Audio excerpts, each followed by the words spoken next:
नमस्कार दोस्तों, मैं आपके और हमारे online YouTube channel nursing career club में आपका सबका स्वागत करता हूं। मुझे पूरी उम्मीद है कि आपने हमारे पिछले वीडियो को ज़रूर देखा होगा।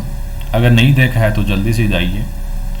यदि आपको हमारा वीडियो पसंद आता है तो please nursing career club channel को जल्दी से लाइक करें, सब्सक्राइब करें और शेयर करें। Welcomes to the students. आज हम चैप्टर 4 नर्सिंग रिसर्च की एक यूनिट है, उसके बारे में डिस्कस करेंगे। Tools and methods of data collection. तो आए हम आज का अपना टॉपिक शुरू करते हैं। सबसे पहले अपन ऑब्जेक्टिव्स के बारे में डिस्कस करेंगे। पहला ऑब्जेक्टिव है अपना लेट्स डिस्कस अबाउट डाटा, जो आपको स्लाइड नंबर 5 पे मिलेगा। दूसरा है कॉन्सेप्ट ऑफ डाटा कलेक्शन, जो आपको स्लाइड नंबर 6 पर मिलेगा। तीसरा है सोर्सेस ऑफ डाटा कलेक्शन, जो आपको स्लाइड नंबर 3 पे मिलेगा। 4 नंबर पे है selection of methods of data collection, जो आपको 10 नंबर स्लाइड पे मिलेगा। फिफ्थ ऑब्जेक्टिव है criteria of evaluation assessment of data collection methods, जो आपको स्लाइड नंबर 12 पे मिलेगा। फिर types of methods and tools of data collection, जो आपको स्लाइड नंबर 13 पे मिलेगा। पहला ऑब्जेक्टिव है इसके अंदर let's discuss about data. Data are the observable and measurable facts that provide information about the phenomena under study. In the research study, 2 types of data are collected. Those are primary and secondary data. Data means a information or a view, any ideas related to study. जो अपन basically 2 तरह से अपन उसको collect कर सकते हैं। पहला है primary methods और सेकंड है उसका सेकेंडरी डाटा। अब अपन बात करते हैं सेकंड ऑब्जेक्टिव्स की, कॉन्सेप्ट ऑफ डाटा कलेक्शन। इसके अंदर अपन W5 के बारे में डिस्कस करेंगे। क्या है W5? आइए देखिए। फर्स्ट पॉइंट है what data are to be collected, कि क्या कलेक्ट करना है अपन को, कौन सा डाटा कलेक्ट करना है अपन को। Second, from whom data are to be collected, कि डाटा कहाँ किससे कलेक्ट करना है। थर्ड पॉइंट है हु विल कलेक्ट डाटा, कि डाटा को कौन कलेक्ट करेगा। नेक्स्ट है from where the data will be collected, कि यहाँ पर अपन लोकेशन के बारे में बात कर रहे हैं कि कहाँ से वो डाटा अपन को कलेक्ट करना है। फिफ्थ पॉइंट है when is the data to be collected, कि डाटा कब कलेक्ट किया जाएगा, उसका कोई डे कोई टाइमिंग, कि डाटा को कब कलेक्ट करना है। थर्ड ऑब्जेक्टिव है sources of data collection. Sources of data collection mainly 2 type से अपन डिस्कस करेंगे यहाँ पे। पहला है प्राइमरी सोर्सेस, दूसरा है सेकेंडरी सोर्सेस। प्राइमरी सोर्सेस क्या चीज है, देखिए। Primary sources data directly collected from the research unit, जिसके अंदर अपन इंडिविजुअल्स, ऑब्जेक्ट्स और प्रोग्राम्ड और इंस्टीट्यूशन से अपन लेते हैं। इसके ये इंटरव्यू के द्वारा, क्वेश्चनिंग के द्वारा, ऑब्जर्वेशन के द्वारा और बायोकेमिकल मेजरमेंट के द्वारा भी लिया जा सकता है। दूसरा है secondary sources. Secondary sources 2 type से होता है, इंटरनल और एक्सटर्नल सोर्सेस। इंटरनल सोर्सेस के अंदर अपन प्राइवेट डॉक्यूमेंट्स को इंक्लूड करते हैं, जिसमें अपन बायोग्राफीज, डायरीज, लेटर्स को इंक्लूड करते हैं। और एक्सटर्नल सोर्सेस के अंदर अपन पब्लिक डॉक्यूमेंट्स, उसमें भी अपन 2 टाइप के ले सकते हैं, पब्लिश्ड रिकॉर्ड और अनपब्लिश्ड रिकॉर्ड। पब्लिश्ड रिकॉर्ड के अंदर जैसे कि अपना newspapers, journals, magazines, government papers. और अनपब्लिश्ड रिकॉर्ड के अंदर देखिए तो unpublished thesis, unpublished dissertations and reports. ये सारी चीजें सोर्स ऑफ डाटा के अंदर इंक्लूड की गई है। अब इसके ऊपर प्रैक्टिस क्वेश्चन देखिए आप। क्वेश्चन है what are the sources of data collection. Previous slide के अंदर अपन ने ऑलरेडी डिस्कस किया है कि डाटा कलेक्शन का जो सोर्सेस है वो कौन कौन से हैं। तो इसके अंदर पहला पॉइंट अपना primary and secondary, B point है टर्सरी और सी पॉइंट है क्वार्टरली। तो इसका जो राइट आंसर है वो है प्राइमरी एंड सेकेंडरी, जो आप स्लाइड नंबर 8 से रेफर कर सकते हैं। उसके बाद में अपना फोर्थ ऑब्जेक्टिव है selection of methods of data collection. जिसके अंदर अपन किसी भी रिसर्च क्वेश्चन को कंप्लीट और अप्रोप्रिएट करने के लिए कुछ पॉइंट्स को ध्यान में रखना पड़ता है। जब भी अगर अपन डाटा कलेक्शन कर रहे हैं तो उन पॉइंट्स को ध्यान में रखना जरूरी ही है। कौन कौन से वो पॉइंट देखिए। पहला पॉइंट है the nature of phenomena under study. दूसरा पॉइंट है research type of research object. तीसरा पॉइंट है the type of research study. चौथा पॉइंट है the purpose of the research study. पांचवा पॉइंट है size of the study sample. छठा number का है distribution of the target population. 7 number पे है time frame of the study और 8 नंबर पे है literacy level of the subject. 9 number पे है availability of resources and man power. 10 number पे है researcher knowledge level and competence. Next अपना ऑब्जेक्टिव है criteria of evaluation and assessment of data collection method. अगर कोई भी डाटा कलेक्शन अपन कर रहे हैं तो अपन कैसे पता लगाएंगे कि वो चीज बिल्कुल करेक्ट है, उसको इवैल्यूएट कैसे करेंगे, उसको असेस कैसे करेंगे। तो उसके लिए कुछ पॉइंट होना जरूरी है। जैसे कि पहला पॉइंट है accuracy and completeness of data collection, कि कोई भी डाटा अगर अपन ले रहे हैं तो बिल्कुल एक्यूरेट होना चाहिए और कंप्लीट होना चाहिए। सेकंड पॉइंट है compatibility with educational level, socio cultural values and beliefs of the subject, कि उसके अंदर सोशल कल्चरल, उसका एजुकेशन लेवल, सब्जेक्ट का क्या बिलीफ है वो भी उसके अंदर इंक्लूड होना चाहिए। थर्ड पॉइंट है cost effectiveness and speed in data collection procedure, जो भी डाटा कलेक्शन अपन कर रहे हैं वो बिल्कुल कॉस्ट इफेक्टिव होना चाहिए और एक स्पीड को मेंटेन करते हुए होना चाहिए। फोर्थ पॉइंट है in accordance with nature of phenomena, type, purpose, time frame and resources available for the study, कि किस टाइप का नेचर है स्टडी का, कौन सी टाइप की स्टडी आप कर रहे हो, उसका क्या पर्पज है, उसका क्या टाइम फ्रेमवर्क आपने सेट किया, कौन कौन से रिसोर्सेज आपके पास अवेलेबल है उस स्टडी को कंप्लीट करने के लिए। ये सारे क्राइटेरिया आपको क्या करना है, इंक्लूड करना है अगर आप किसी भी एक डाटा कलेक्शन मेथड को अगर आप इवैल्यूएट करते हैं या उसको असेस करते हैं। उसके बाद में अपन डिस्कस करते हैं अपना जो नेक्स्ट ऑब्जेक्टिव है 6 नंबर का, methods and tools of data collection. अब इसके अंदर अपन अलग अलग प्रकार के type of methods and techniques के बारे में डिस्कस करेंगे और उनमें क्या क्या टूल्स होते हैं, उनसे कैसे डाटा कलेक्ट करते हैं वो भी अपन डिस्कस करेंगे 1 by 1। तो पहला इसके अंदर अपना है इंटरव्यू, दूसरा नंबर का है क्वेश्चनिंग, तीसरा नंबर का है ऑब्जर्वेशन और फोर्थ नंबर का है बायोफिजियोलॉजिक मेथड और फिफ्थ नंबर में आता है अदर मेथड। तो पहला पॉइंट अपना इसके अंदर है इंटरव्यू। चलिए देखते हैं इंटरव्यू। बेसिक सी चीज अपन कई बार अपन किसी एग्जाम के लिए कोई इंटरव्यू देने गए हो या फिर किसी जॉब के लिए इंटरव्यू देने गए हो, सेम वैसा ही ये इंटरव्यू है। A method of data collection in which one person asks the questions from another person, conducted either face to face or telephonically। जो इंटरव्यू है वो क्या है, प्रकार का मेथड डाटा कलेक्शन का, जिसमें क्या होता है कि एक इंडिविजुअल दूसरे वाले इंडिविजुअल से क्वेश्चन पूछता है या क्वेश्चन आस्क करता है और वो भी आइदर फेस टू फेस और टेलीफोनिकली। या फिर ये अपन यूं बोल सकते हैं कि इंटरव्यू एक प्रकार की कम्युनिकेशन टेक्निक है या कम्युनिकेशन प्रोसेस है, ठीक है, जिसमें क्या होता है कि अपन एक नीडेड इंफॉर्मेशन पता कर सकते हैं सामने वाले इंडिविजुअल से और वो भी फेस टू फेस। ठीक है, बात करते हैं अब उसके टाइप्स ऑफ इंटरव्यू के बारे में। इसमें अलग अलग प्रकार के इंटरव्यू टाइप है। फर्स्ट है स्ट्रक्चर्ड इंटरव्यू, सेकंड है अनस्ट्रक्चर्ड इंटरव्यू, थर्ड है सेमी स्ट्रक्चर्ड इंटरव्यू, फोर्थ है इन डेप्थ इंटरव्यू, फिफ्थ है फोकस ग्रुप इंटरव्यू और सिक्स्थ है टेलीफोनिक इंटरव्यू।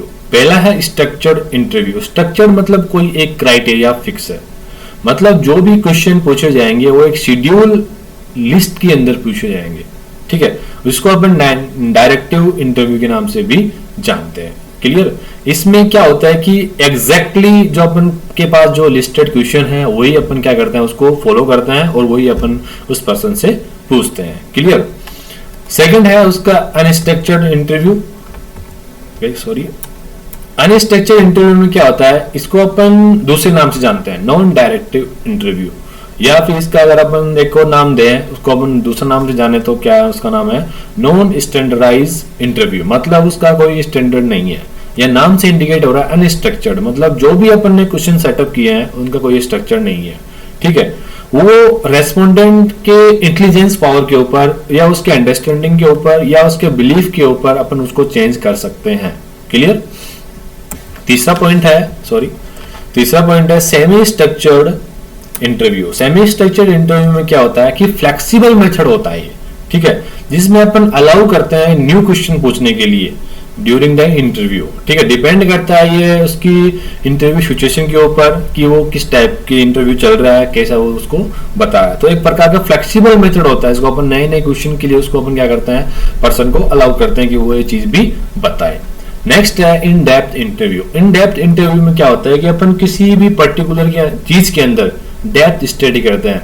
जैसे भी कोई भी इन्वेस्टिगेशन होता है, इन्वेस्टिगेशन रिपोर्ट होती है, वो क्या है इस इन डेप्थ इंटरव्यू के अंदर इंक्लूड किया जाएगा, ठीक है। इसके अंदर इसके लिए क्या होता है कि अपन को बहुत पर्सनली ट्रेनिंग करनी पड़ती है, अपना इंटरपर्सनल स्किल्स है वो भी अपन को सेटअप करना पड़ता है, क्योंकि अपन को बहुत ज्यादा डीपली स्टडी इसके अंदर करनी है।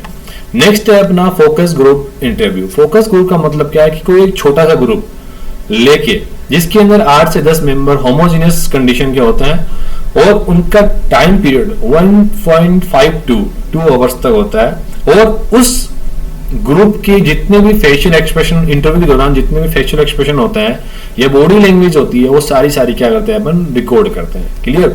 नेक्स्ट है टेलीफोनिक इंटरव्यू। टेलीफोनिक इंटरव्यू जिसे अपन non personal methods of data collection भी कह सकते हैं। क्लियर। इसके अंदर क्या होता है कि एक प्रकार से अपन इंडस्ट्रियल जो सर्वे होता है उसके अंदर सबसे ज्यादा यूज करते हैं कि वहां से अपन डायरेक्टली किसी मेंबर्स को कॉल करके वहां से उसके बारे में इंफॉर्मेशन ले लिया या सर्वे के बारे में पता लगा लिया। तो these all about types of interview. अब नेक्स्ट इसके बारे में है कि प्रैक्टिस क्वेश्चंस। प्रैक्टिस क्वेश्चन क्या है, non directive interview non age. अपने ऑलरेडी लास्ट स्लाइड के अंदर डिस्कस किया कि अलग अलग टाइप के जो इंटरव्यू है अपने देखे हैं। तो यहाँ पर क्वेश्चन पूछा जा रहा है कि non directive interview non age, तो अनस्ट्रक्चर्ड इंटरव्यू, स्ट्रक्चर्ड इंटरव्यू और इन डेप्थ इंटरव्यू। तो इसमें राइट आंसर है अनस्ट्रक्चर्ड इंटरव्यू, क्योंकि अनस्ट्रक्चर्ड इंटरव्यू को ही अपन नॉन डायरेक्टिव इंटरव्यू कहते हैं। और इसमें जो भी क्वेश्चन होता है वो एक सिचुएशन के अकॉर्डिंग अपन रिस्पोंडेंट के अकॉर्डिंग क्या कर सकते हैं, थोड़ा चेंज कर सकते हैं। और ये आप स्लाइड नंबर 17 से आप रेफर कर सकते हैं। उसके बाद में अपन डिस्कस करते हैं नेक्स्ट अपना टॉपिक है, नेक्स्ट कंटेंट है इंटरव्यू प्रोसेस। इसके अंदर अपना इंटरव्यू प्रोसेस कैसे है वो देखिए आप। पहला फर्स्ट पॉइंट है इसका प्रिपरेशन फॉर इंटरव्यू। इसके अंदर क्या होता है कि अपना जो भी अपॉइंटमेंट होता है उसको अपन क्या करते हैं, फिक्स करते हैं, ठीक है। इसके अंदर जो भी इंडिविजुअल आ रहा है उसकी ड्रेसेस, उसकी अपीयरेंस, उसका क्या फेमिलियरिटी विद इंटरव्यू शेड्यूल, वो सारा अपन क्या करते हैं उसमें चेक करते हैं। नेक्स्ट है प्री इंटरव्यू इंट्रोडक्शन। इसमें क्या करते हैं अपन इंट्रोड्यूस हिमसेल्फ और herself to all respondent respectfully, ठीक है। अपने नाम के द्वारा अपन उसको बताते हैं कि अपना क्या जो भी अपना XYZ नाम है उसको अपन क्या करते हैं उसको बताते हैं। अपने इंटेंशन ऑफ इंटरव्यू क्या है उसके बारे में उसको अपन डिस्क्राइब करते हैं। जो भी चीजें हैं वो कितनी कॉन्फिडेंशियली रहेगी वो भी इसके बारे में अपन क्या करते हैं उसको सब कुछ बताते हैं। और इंटरव्यू किस बेस पे होने वाला है, कैसा होने वाला है, वो भी अपन उसको थोड़ा बहुत क्या करते हैं उसको हिंट देते हैं, ठीक है। नेक्स्ट अपन बात करते हैं डेवलपिंग रैपोर्ट। इसमें क्या है कि आफ्टर प्राइमरी इंट्रोडक्शन कंप्लीट होने के बाद में क्या करते हैं, रिसर्चर स्टार्ट करता है, researcher start developing rapport with respondent. This is developed through confidence building and understanding the concern of the respondent by beginning the conversation of general topics. Next है carrying the interview forwarded. After establishing rapport The technical task of taking questions from the interview schedules start। इसमें अपन क्या करते हैं कि अपना जो भी interview है उसको अपन स्टार्ट करते हैं और ask only one question at a time, repeat a question if necessary। अगर जरूरत पड़ रही है कि उसको समझ में नहीं आया हो तो अपन वो क्वेश्चन को रिपीट कर सकते हैं। क्लियर। नेक्स्ट है अपना रिकॉर्डिंग द इंटरव्यू। जितना भी ये जो इंटरव्यू चल रहा था वो सारा अपन क्या करते हैं, असेंशियल जो भी रिक्वायरमेंट होती है उसको अपन रिकॉर्ड कर लेते हैं, ठीक है। Good information can be taken by non note taking, जो भी इंफॉर्मेशन अपन को लग रहा है कि वो इंडिविजुअल जो भी अच्छी अच्छी इंफॉर्मेशन बता रहा है उसको अपन नोट डाउन करते हुए रिकॉर्ड करते हुए चलते हैं। क्लियर। उसके बाद में है closing the interview. Closing the interview का मतलब क्या है? After the interview is over, कि अब अपना फाइनल सब कुछ कंप्लीट हो चुका है, इंटरव्यू कंप्लीट हो चुका है, तो a polite leave of the respondent should be taken, thanking him or her with a friendly smile saying goodbye। अब फाइनली क्या करते हैं, जब भी अपना इंटरव्यू कंप्लीट हो गया तो अपन को क्या करना पड़ता है कि उसको पोलाइट वे के अंदर उस बंदे को थैंक्स बोलो और वहां से अलविदा कह लो। उसके बाद में अपना है एडवांटेज ऑफ इंटरव्यू, कि इंटरव्यू के क्या क्या एडवांटेज है। Interview are useful to obtain information about people's feelings, perception and opinion. Second है interview allow more details question to be asked. Third है high response rate is achieved. Next है meaning of questions can be clarified. उसके बाद में है disadvantage of interview. Interview are time consuming and costly affairs. Different interview were understand and translate interview in different ways. There are high degree chances of interview bias. Next slide में अपन question discuss कर, sorry next slide के अंदर अपन जो tools और methods के अपन discuss किए थे उसका अंदर क्वेश्चन, सॉरी दूसरा नंबर का आया क्वेश्चन आया। इसके बारे में इसका डेफिनेशन देखिए। A questionnaire is a structured self-report paper and pencil instrument that a researcher subject asked to complete। Questionnaire के अंदर क्या होता है कि एक क्राइटेरिया फिक्स करके एक सेल्फ रिपोर्ट बनाई जाती है पेपर के ऊपर, और उसके अंदर अपन इंस्ट्रूमेंट पेन पेंसिल कुछ भी यूज कर सकते हैं, ठीक है, ताकि उसको अपन जो भी इंफॉर्मेशन है उसको अपन क्लिक करके उसको कंप्लीट किया जा सकता है। They provide a convenient way of gathering information from a target population. और क्वेश्चनर क्या होता है कि कॉस्ट इफेक्टिव होता है और easy to construct and analysis होता है। इसके बाद में अपन डिस्कस करें कि क्वेश्चनर कितने टाइप के होते हैं। क्वेश्चनर बेसिकली दो टाइप के होते हैं, ओपन फॉर्मेट और क्लोज फॉर्मेट। ओपन फॉर्मेट क्या है? Open ended questions are those questions that provide opportunity to the respondent to express their opinion and answer in their own way। मतलब simply अगर अपन किसी को बोले open question, open format question, मतलब जो वो बंदा बताना चाहता है फ्रीली अपनी ओपिनियन को एक्सप्रेस कर सकता है, चाहे वो किसी भी लैंग्वेज में हो, चाहे वो किसी भी तरीके से हो। तो अपन उसको क्या बोल रहे हैं कि ओपनली बोलिए, जो भी कुछ बात करनी है, जो भी अपना ओपिनियन एक्सप्रेस करना है वो ओपनली आप कर सकते हो, बोल सकते हो। सेकेंडली क्या है? क्लोज्ड। इसके अंदर क्या होता है कि अपन एक क्राइटेरिया फिक्स कर देते हैं कि भाई इस क्राइटेरिया के अंदर आ रहे कि आपको वो चीज क्या करनी है, आपको प्रोवाइड करनी है, ठीक है। इसमें अब आगे देखिए, इसमें क्या सब types of closed format questions, अलग अलग टाइप के इसमें क्वेश्चन दिए हुए हैं। डाइकोटोमैटस क्वेश्चन में क्या दिया हुआ है ये कि these require the respondent to make a choice between two response such as yes or no। कि यहाँ इस टाइप के क्वेश्चन में अपन क्या करते हैं रेस्पोंडेंट से कि एक क्वेश्चन करते हैं और उसका आंसर सिर्फ यस और नो में ही देना पड़ता है, ठीक है। तो यस है तो यस दीजिए, नो है तो नो दीजिए। तो दो पॉइंट के अंदर आपको सिर्फ एक चूज करना है। क्लियर। सेकंड है आपका multiple choice question. Multiple choice question में क्या हुआ कि रेस्पोंडेंट के सामने आप दो से ज्यादा चॉइस रखोगे, ठीक है, और उसको बोलोगे कि आप दो से ज्यादा जो चॉइस दी हुई है उसके अंदर से आप कोई एक को चूज कीजिए, ठीक है। फिर नेक्स्ट है कैफेटेरिया क्वेश्चन आया। कैफेटेरिया क्वेश्चन आयर में क्या होता है, एक स्पेशल टाइप का मल्टीपल चॉइस क्वेश्चन होता है। इसमें अपन क्या करते हैं कि जो ज्यादा प्रायोरिटी वाला होगा, जो ज्यादा करस्पॉन्ड होगा टू दियर व्यूज, उसके अकॉर्डिंग उसको अपन क्या बोलते हैं, उसको चूज करने के लिए बोलते हैं। क्लियर। नेक्स्ट है रेटिंग क्वेश्चंस। रेटिंग क्वेश्चंस में क्या है, these questions are asked respondent to जज somethings along as order dimension. मतलब आपको एक ऑर्डर फॉलो करते हुए आपको क्या करना है, वो उसका आंसर देना है। जैसे एग्जांपल में देखिए इसका, गुड, फेयर, पुअर और वेरी पुअर। कि अगर आप किसी को एजुकेशन, जैसे इसमें एग्जांपल दिया हुआ है, how you rank the education quality in India, तो आप उसके अकॉर्डिंग, रैंक के अकॉर्डिंग, इसकी क्वालिटी के अकॉर्डिंग आप उसको क्या कर सकते हो, मेंशन कर सकते हो। चाहे वो गुड हो, चाहे वो फेयर हो, चाहे वो पुअर हो, चाहे वो बहुत ही वेरी पुअर हो, ठीक है। उसके बाद में है अपना नेक्स्ट पॉइंट है क्वेश्चंस। इंपोर्टेंस क्वेश्चन में क्या आ रहा है कि in this respondent are asked to rate the importance of a particular issues on a scale of 1 to 5। इसमें क्या करते हैं, एक पर्टिकुलर स्केल के ऊपर अपन उस रेस्पोंडेंट से उसकी इंपोर्टेंस के बारे में पूछते हैं कि वो एक पर्टिकुलर इश्यू के ऊपर क्या रेस्पॉन्स दे रहा है, कितना वो चीज उसके लिए इंपॉर्टेंस है। जैसे कि exercising every day is for the health. अब उसको अपन ने क्वेश्चन किया कि भाई रोज एक्सरसाइज करना एक हेल्थ के लिए कैसा हो सकता है, मतलब कितना इंपॉर्टेंट है। तो उसका आंसर हो सकता है कि एक्सट्रीमली इंपॉर्टेंट, 2 नंबर पे हो सकता है वेरी इंपॉर्टेंट, 3 नंबर पे हो सकता है समवॉट इंपॉर्टेंट, 4 नंबर पे हो सकता है नॉट वेरी इंपॉर्टेंट और 5th नंबर पे हो सकता है नॉट एट ऑल इंपॉर्टेंट। तो डिपेंड करता है उसकी इंपॉर्टेंस के अकॉर्डिंग कि उसको वो कैसा लगा है।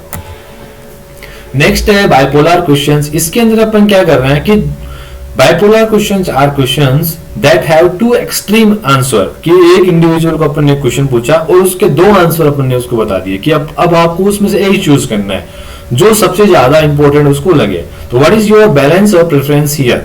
आई like going to walks, I like watching movie. ये आपको डिसाइड करना है कि आपको घूमने जाना है कि आपको मूवी देखनी है। ठीक है, आपके सामने 2 ऑप्शन आ गए, बाइपोलर हो गया कि आपको लेफ्ट साइड जाना है कि आपको राइट साइड जाना है। दैट्स अब वो चीज आप क्या करोगे, खुद चूज करोगे।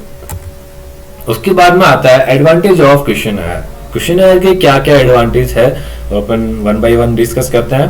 Questioners are cost effectively, they are easy to analyse.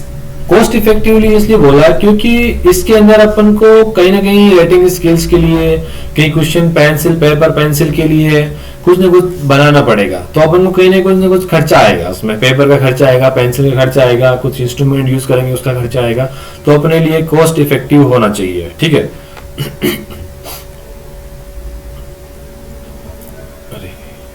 Next they are easy to analyse. आप कोई भी क्वेश्चन आप बना रहे हो तो क्या बिल्कुल इजीली आप उसको विजुलाइज कर सकते हो, आप इजीली उसको देख सकते हो, पता लग सकता है कि सामने वाले ने क्या आंसर उसका दिया है। They require less time and energy to administer. Next है एडवांटेज और disadvantage of questionnaire. This questionnaire are not suitable for all like children, blinds and illiterate. क्योंकि आपने अगर कोई क्वेश्चन डिसाइड किया है तो कोई हो सकता है कोई बच्चा उसको पढ़ नहीं पाए, कोई भी ब्लाइंड उसको देख नहीं पाए और इलिटरेट को मतलब पढ़ नहीं सकता, इलिटरेट भी उसको। तो लो रेस्पॉन्स रेट हो सकता है उसका, there are chance of misinterpretation भी उसका हो सकता है। नेक्स्ट है आपका 3rd point, observation. It is a 2-part process to collect data for study that include the observed and the observer and observed.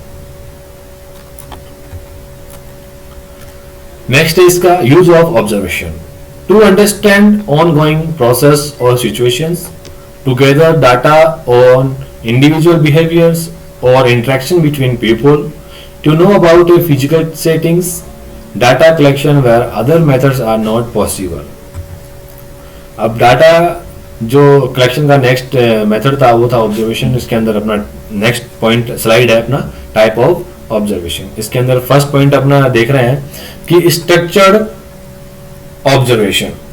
Structure observation में क्या आ रहा है कि इसके अंदर जो भी ऑब्जर्वेशन अपन कर रहे हैं वो बिल्कुल फिक्स क्राइटेरिया के अंदर सेटअप किया हुआ है। नेक्स्ट है अनस्ट्रक्चर्ड ऑब्जर्वेशन, कि इसके अंदर कोई भी ऑब्जर्वेशन अपना पहले से सेटअप किया हुआ नहीं है कि क्या ऑब्जर्व करना है। क्लियर, जो भी आपने उस रिस्पोंडेंट के अंदर ऑब्जर्व किया वो सब चीज उसमें मेंशन करनी है। 3rd है पार्टिसिपेंट ऑब्जर्वेशन, कि पार्टिसिपेंट ऑब्जर्वेशन का मतलब क्या है कि यहाँ पर वो ऑब्जर्वर जिसको अपन ऑब्जर्व कर रहे हैं वो वाला बंदा और जो खुद बंदा ऑब्जर्व कर रहा है उसको, मतलब दोनों पर्सन एक दूसरे को क्या करेंगे, एक दूसरे को पार्टिसिपेट करेंगे। नेक्स्ट है नॉन पार्टिसिपेंट, की यहाँ पर सामने वाला इंडिविजुअल को पता नहीं रहेगा कि वो उसमें ऑब्जर्व किया जा रहा है या नहीं किया जा रहा है। नेक्स्ट है advantage of observation. First point है collects data so as to when and where an activity or event is happening. Second point है does data believe on people's ability or willingness to give information. Third point है directly allows you to notice what people do rather than checking what people tell that they delete. Next है आपका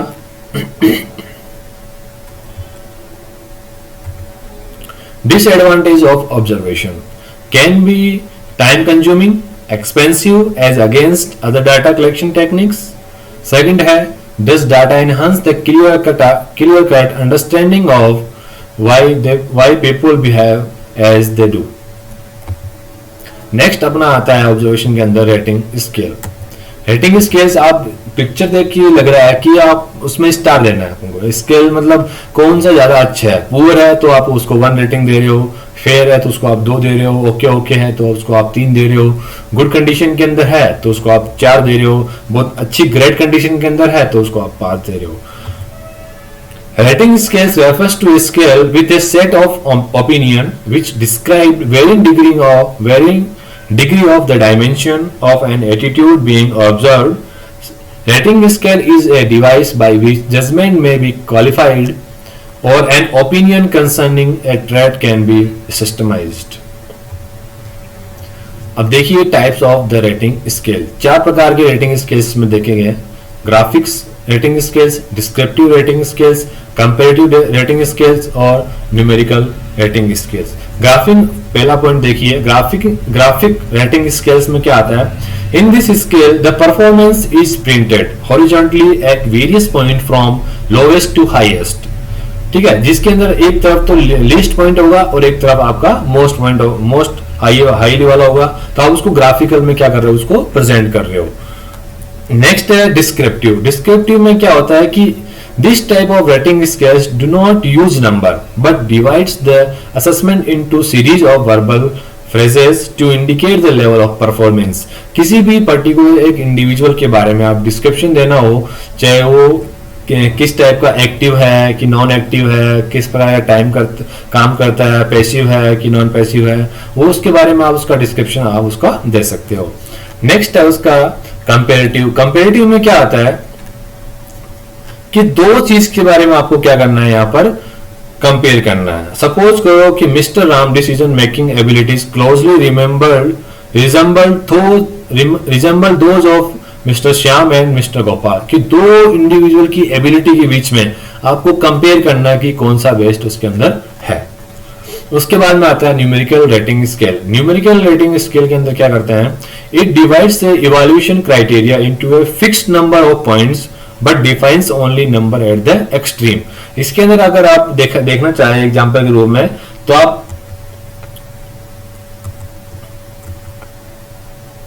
ये देखिए numerical rating scale के अंदर देखिए कि pen scale को आप दे सकते हैं जिसमें मार्किंग की हुई है 2, 3, 4, 5, 6, 7, 8 और 9, और इसमें आप इसके अकॉर्डिंग पेन के अकॉर्डिंग उसको आप क्या कर सकते हो, नंबर दे सकते हो। उसके बाद में आप डिस्कस करेंगे characteristics of rating scales. Rating scales are value judgements about attributes of one person to another persons. These scales are most commonly used tools to carry out structured observations. Rating scales provide more flexibility to judge the level of performance. Next है इसका advantage of rating scales. Easy to administer and store the measures attributes. Rating scales have a wide range of application in nursing research. Graphics rating scale is easier to make and requires less time. Rating scales can be easily used for a large groups. Disadvantage of rating scales. It is difficult to dangerous to fix up rating about many aspects of an individual's. Misuse can result in decrease in objectivity. अब next point है observation के अंदर checklist. Checklist is a simple instrument consisting prepared list of expected items of performance or attribute which are checked by a researcher for their presence or absence. Characteristics of checklist. Observe are responded at one time. Clearly specify the characteristics of behavior to be observed. Use checklist only when you are interested in calculating a particular characteristics. Next, advantage of checklist. Checklist allow inter-individual comparisons. It provide a simple method to record observations. It is adapted to subject matter areas. It is useful in evaluating learning activities. अब है आपका disadvantage of checklist. Does not indicate quality of performance. Usefulness of checklist is limited. Only a limited component of overall clinical performance can be evaluated. अब आता है आपका next जो आपका सब टाइप है, टाइप है बायोफिजियोलॉजिकल मेथड। इसके अंदर अपन डिस्कस करेंगे biophysiological method involve the collection of biophysiological data from subject by using the specialised equipment to determine biological and physical status of subject. इसके अंदर अपन क्या करते हैं, किसी भी इंडिविजुअल का फिजियोलॉजिकल डाटा जो अपन लेते, फिजियोलॉजिकल डाटा है वो अपन उसका क्या करेंगे, कलेक्ट करेंगे और एक प्रकार का स्पेसिफिक इक्विपमेंट्स को यूज करते हुए अपन क्या करते हैं, उसकी जो भी बायोलॉजिकल और फिजिकल एक्टिविटी है ऑब्जेक्ट की, अपन क्या करते हैं उसकी पता लगाते हैं। एग्जांपल में देखिए, blood pressure measured by using a special equipment such as sphygmomanometer and stethoscope. Blood pressure measurement करने के लिए आपको स्पेशल इक्विपमेंट की जरूरत पड़ती है और वो क्या है आपका स्पेग्नोमीनोमीटर, और इसमें आपका यूजफुल होगा स्टेथोस्कोप। पर्पज क्या है आपका बायोफिजियोलॉजिकल मेथड्स का, to study basic physiological process, कि आपकी जो भी बॉडी की बेसिक फिजियोलॉजिकल कंडीशन क्या है, प्रोसेस क्या है, उसको आप पता लगा सकते हो। To study physiologic outcomes of nursing care, कि आप नर्सिंग केयर प्रोवाइड करी है उसके बाद में उसकी फिजियोलॉजिकल कंडीशन में क्या सुधार आया है, क्या आउटकम्स है, उसका आप पता लगा सकते हो। To evaluate nursing interventions, nursing interventions को आप इवेलुएट कर सकते हो। To study correlation of physiological functioning in patient with health problems, कि आप फिजियोलॉजिकल फंक्शनिंग जो हो रहा है पेशेंट के अंदर उसकी हेल्थ विथ हेल्थ प्रॉब्लम्स है, उसकी जो स्टडी है, कोरिलेशन स्टडी, वो भी आप क्या कर सकते हो, कर सकते हो। फिर आता है टाइप्स ऑफ बायोफिजियोलॉजिकल मेथड। इसमें बेसिकली दो टाइप के अपन क्या करते हैं, मेथड यूज करते हैं। इन विवो बायोफिजियोलॉजिकल मेथड्स, सेकंड है इन विट्रो बायोफिजियोलॉजिकल मेथड्स।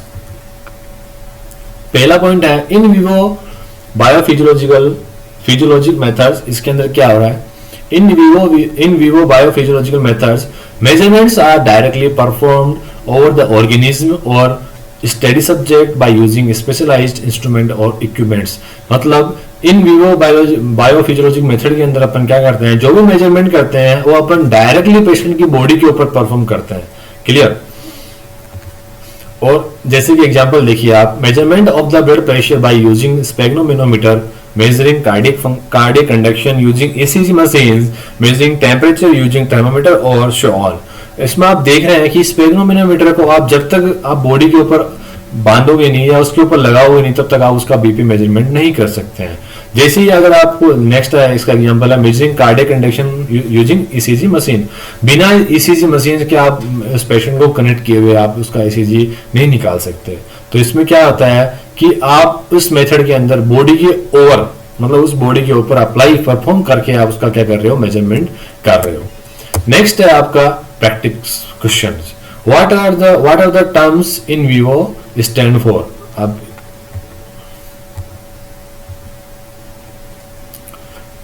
यहाँ सेकंड रह गया था, इन विट्रो बायोफिजियोलॉजिकल मेथड में आप देखेंगे कि in vitro biophysiological method measurement are carried out outside the organism और study subject by using specialized equipments.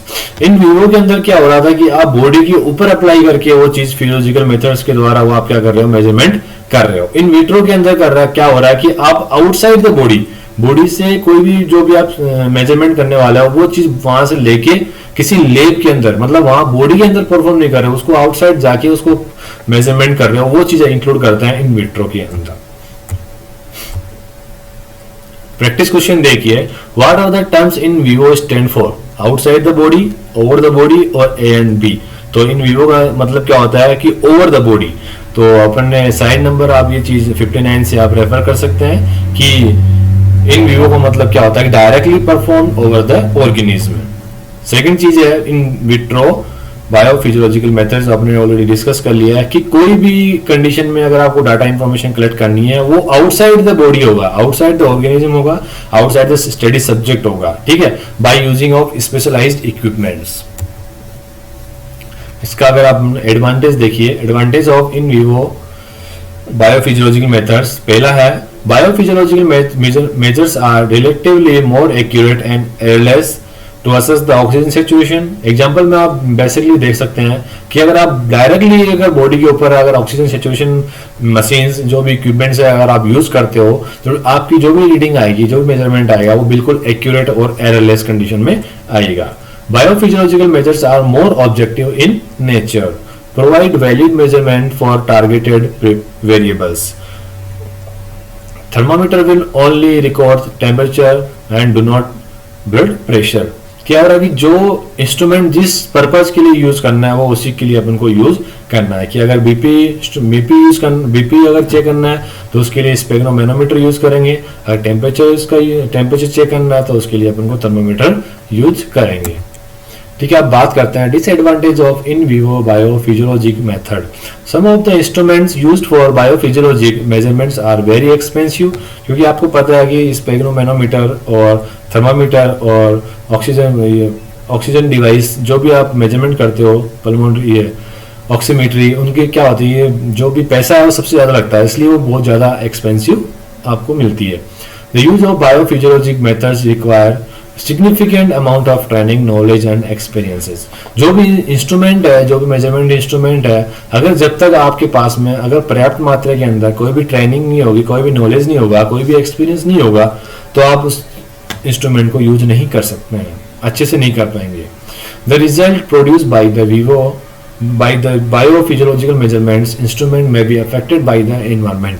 अगर आप कोई भी इक्विपमेंट्स यूज कर रहे हैं ओवर द बॉडी या आउटसाइड द बॉडी, अगर आपने एनवायरमेंट के टच में आ गए हो या एनवायरमेंट के कांटेक्ट में आप आ जाओगे तो आपका जो भी मेजरमेंट होगा वो खराब हो सकता है।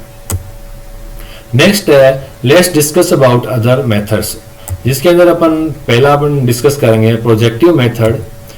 These are methods for measuring psychological attributes. इसके अंदर अपन क्या करते हैं कि पेशेंट की values, attributes, attitudes and personality को अपन क्या करते हैं, चेक करते हैं, उसको मेजरमेंट करते हैं by providing respondent with unstructured stimuli to which they responds. Next है cue sources. Cue sources are the powerful tools in which participants are presented with card arrangement. In this technique, participants are provided pre-written cards with words, phrases and statement and are asked to arrange these cards in an order along with a specific bipolar dimension.